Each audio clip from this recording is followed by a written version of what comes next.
Satu hari lagi warga Jakarta akan kembali menentukan pilihan secara langsung siapa yang akan memimpin Jakarta untuk 5 tahun ke depan. Apakah calon gubernur petahana Basuki Cahayapurnama atau calon gubernur penantang Anies Baswedan?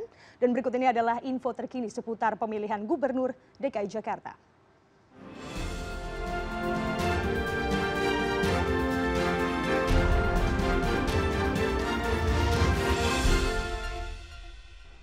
Sehari jelang Pilkada Putaran 2 DKI, jumlah TPS pun bertambah. Menurut KPU DKI Jakarta, penambahan jumlah TPS dikarenakan adanya peningkatan jumlah daftar pemilih tetap atau DPT di Jakarta.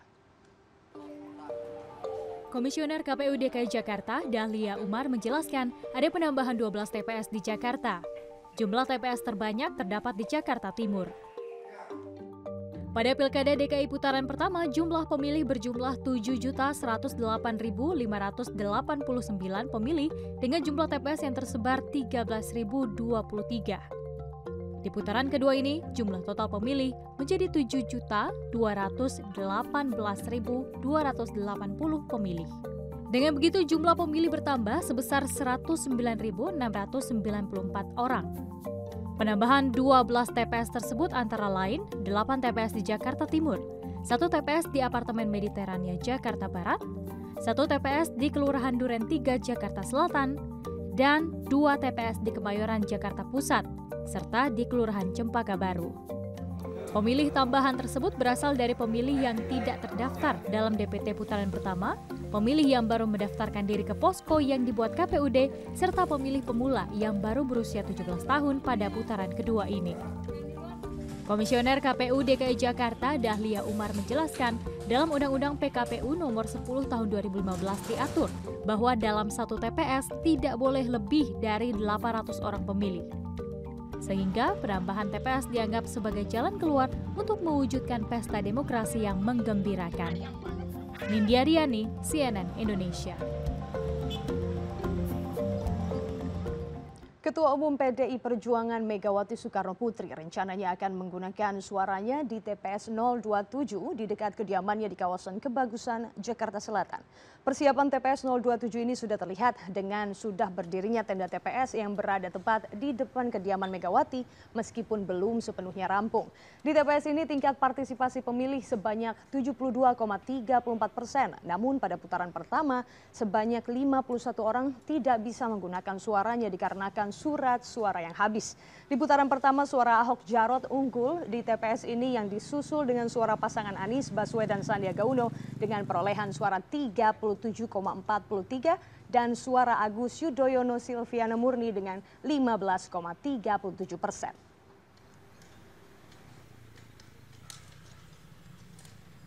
Kalau mau Bapak ini aja jangan. Satu hari jelang pemilihan, seperti apa persiapan penyelenggaraan pemilu? Sudah ada Nesya Megawati di TPS 27 Kebagusan, Jakarta Selatan. Dan juga ada Istiarto Sigit di KPU DKI Jakarta. Kita ke Nesya terlebih dahulu. Nesya, di TPS tempat Anda berada sekarang, apa saja yang telah dipersiapkan jelang pencoblosan besok? Ya, Hanum, bahwa saya ini berada di TPS 027 di daerah Kebagusan, di mana tempat ini yang merupakan tempat dari Ketua Umum PDI Perjuangan yakni Megawati Soekarno Putri dan juga putrinya Puan Maharani yang merupakan Menko PMK akan memberikan suaranya pada esok hari. Dan sementara ini memang sudah kita melihat di belakang saya ini sudah mulai dipasang tenda dan tenda ini sudah dibangun sejak tadi malam dan sudah berdiri. Belum rampung sepenuhnya Hanum karena masih belum ada kotak-kotak suara, tetapi memang meski demikian dari panitia sudah mulai merapikan membersihkan TPS yang pastinya akan digunakan pada esok hari dari pagi. Nah, di TPS 027 ini tempatnya merupakan tempat berada di kediaman dari Megawati Soekarno Putri, dan pada biasanya ketika pada saat berkaca pada pemilihan putaran pertama maupun juga pada Pilpres di 2014 yang lalu, semua nanti akan berpusat di sini ketika pada saat nanti ketika pasangan Basuki Cahayapurnama dan juga Jarod Saiful Hidayat telah memberikan suara di TPS-nya masing-masing. Pada umumnya, pada biasanya nanti kedua kota tersebut akan datang di Kebagusan ini untuk menghitung ataupun sambil menunggu hasil perhitungan cepat, nanti juga akan kemudian disusul dengan hasil friend conference. Nah, kita akan melihat Hanum, apakah friend conference pada besok hari ini, apakah friend conference atau pernyataan pers kekalahan ataupun kemenangan pada hari esok. Dan begitu pun juga dengan kalau kita melihat dari kondisi TPS yang berada di 027 ini kemarin tingkat partisipasinya hanya 72%, di mana 51 suara tidak memberikan suaranya karena surat logistik ataupun surat suara habis. Hal ini juga diprotes termasuk dari Megawati Soekarno Putri yang termasuk juga memberikan protes keras kepada Kemendagri ataupun juga kepada KPUD mengenai mengapa ada surat suara yang kemarin juga sempat habis. Di TPS ini suasana saat ini tentunya masih sepi, tetapi kalau saya bisa membayangkan Hanum, besok pasti akan lebih ramai, terutama di TPS ini akan banyak toko, tentunya juga banyak kendaraan karena di TPS 027 ini meskipun di tempat kediaman dari Megawati Soekarno Putri, tetapi luasnya atau berada di tempat gang ataupun hanya muat 2 kendaraan, 2 mobil, sehingga bisa dipastikan esok hari akan semakin banyak orang dan juga lalu lintas kendaraan mobil pun ataupun kendaraan roda 2 cukup akan harus diperhitungkan karena kondisi yang juga tidak begitu luas untuk kendaraan roda 4. Hanum. Baik Nesya, kalau mengingat ini salah satu TPS yang sepertinya akan vital sekali, seperti apa model pengamanan yang sudah ada di sana? Apakah sudah diberlakukan mulai dari hari ini? Model pengamanan pada umumnya kalau saya melihat pada hari ini tidak ada pengamanan khusus seperti ataupun hari ini tidak ada polisi atau pihak TNI yang berjaga, tetapi karena TPS ini merupakan atau berada di depan kediaman dari Megawati Soekarno Putri, tentunya adalah Pas Pampres yang juga tetap melekat di Megawati tentunya sudah ada, tetapi memang ini Pas Pampres tentunya hanya menjaga untuk keamanan dari mantan Presiden Megawati Soekarno Putri ataupun juga tidak fokus pada TPS. Hari ini tidak ada pengamanan khusus, tetapi besok bisa saja para kepolisian atau pihak keamanan juga akan lebih mengamankan di TPS ini. Nah, Hanum, berbicara mengenai 51 surat suara kemarin yang tidak ada ataupun habis. Nah, untuk antisipasinya adalah bahwasannya tadi kami bertanya kepada pihak panitia bahwasannya jumlah dari ataupun DPT sekitar 754 orang itu sudah termasuk dari 50 surat tambahan di mana nantinya mengantisipasi jika ada DPT ataupun ada perpindahan ataupun DPT yang tidak terdaftar namanya, sudah disiapkan 50 sehingga ini bisa kita berharap menjadi antisipasi yang sebenarnya sehingga tidak ada surat habis dan masyarakat warga DKI Jakarta bisa sepenuhnya menggunakan suaranya untuk Pilkada DKI Jakarta ini. Hanum. Baik Nesya, terima kasih, dan sekarang kita akan beralih ke Istiarto Sigit di KPUD Jakarta. Ito, selamat siang, bagaimana distribusi surat suara dan persiapan jelang pencoblosan esok hari? Ya, selamat siang Hanum. Sampai dengan saat ini memang proses distribusi dari surat suara untuk putaran kedua Pilgub DKI Jakarta masih berjalan cukup lancar. Menurut salah satu komisioner KPUD DKI Jakarta, Betty mengatakan bahwa proses distribusi sudah sampai ke tingkat TPS.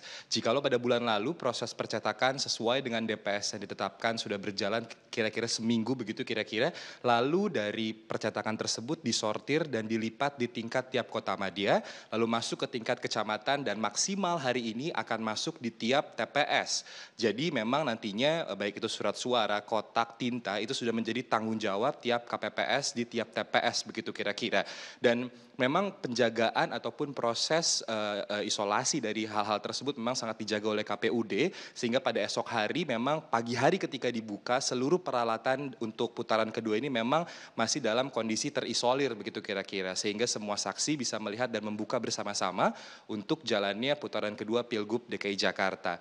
Memang ada peningkatan jumlah suara dalam putaran kedua sekitar 109.000 surat baru, maksud saya suara baru yang ada dalam putaran kedua. Menurut Komisioner KPUD DKI Jakarta memang jumlah ini sebetulnya cenderung berkurang dibandingkan dengan DPS putaran kedua.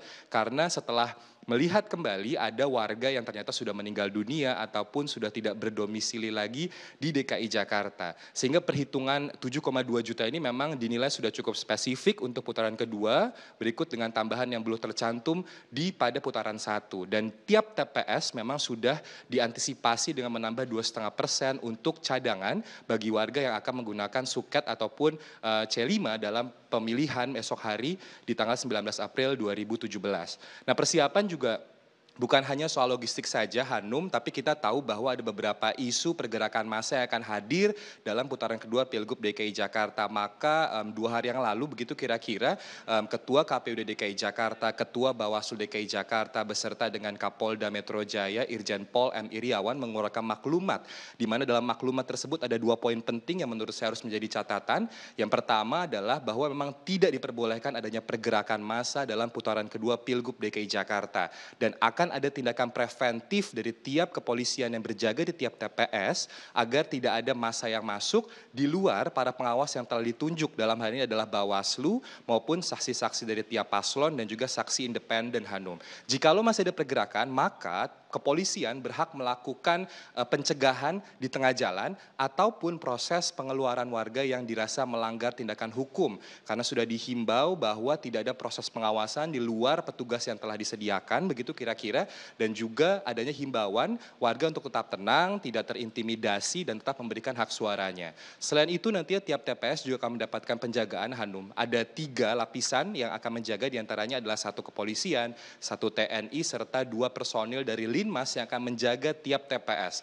Memang ini kita lihat cukup lebih ketat dibandingkan putaran pertama Hanum, karena tendensi politik di DKI Jakarta juga lumayan meningkat begitu menjelang hari pencoblosan putaran kedua, dan ini coba diantisipasi oleh pihak kepolisian, KPUD dan Bawaslu sehingga esok hari kita bisa menjalankan pesta demokrasi yang betul-betul menggembirakan dengan hasil yang bisa dihormati oleh seluruh lapisan masyarakat. Hanum. Baik, amin. Ito, semoga kita bisa melaksanakan pesta demokrasi ini dengan baik. Terima kasih Isyarto Sigit atas laporan Anda langsung dari KPUD Jakarta, dan juga tadi sebelumnya ada Nesya Megawati dari TPS 027 Kebagusan Jakarta Selatan.